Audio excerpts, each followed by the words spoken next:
We set our mornings with buzzing alarms, block our weeks into tight little boxes, and measure our lives by ticking deadlines. We talk about time as a physical substance that contains us.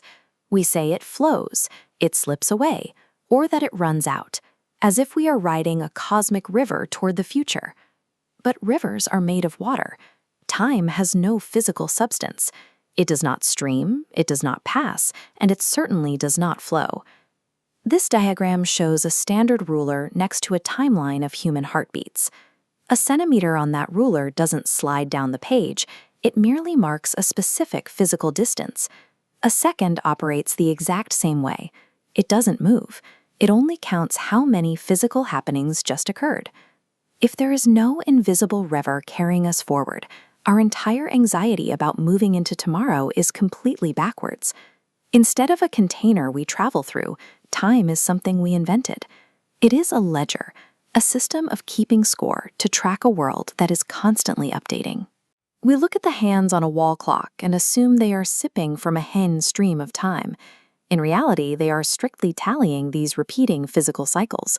Look at the internal mechanics of a standard quartz watch. The crystal vibrates, the gears turn, and a mechanical counter records those physical shifts. Even the most precise atomic clocks work the same way. They measure the shimmy of cesium atoms and compare those local vibrations against a shared baseline. As physical entities, their tallies physically change when exposed to intense heat or gravity. Because time is strictly a comparative ledger, the only actual objective reality driving the universe is the physical act of change itself.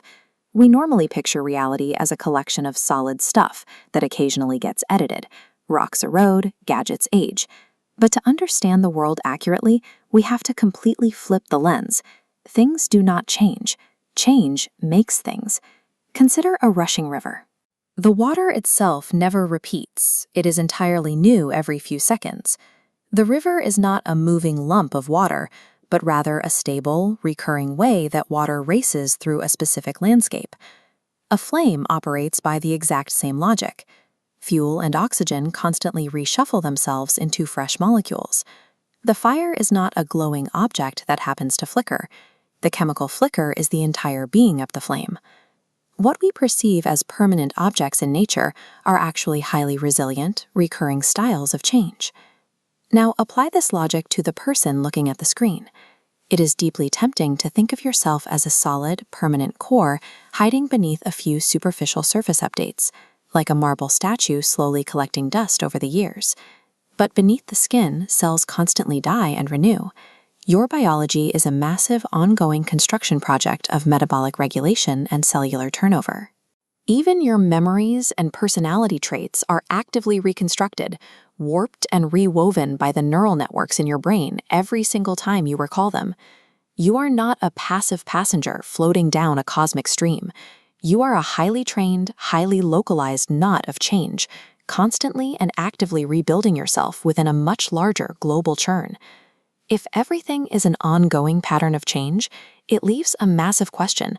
What exactly is the present moment? Pop culture treats now as a glowing bead sliding across a pre-written four-dimensional string of events.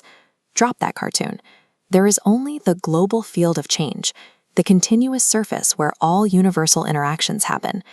Picture this field not as a flat timeline slice, but an irregular, active coastline where physical systems meet and collide. Wherever photons strike a retina or tectonic plates grind, these interactions leave hard structural marks. The actual moment's new facts are written into reality. The true present is exactly this live, active surface of contact. Reality is not a finished script we are reading. It is a live, ongoing fact that the universe is actively writing right now.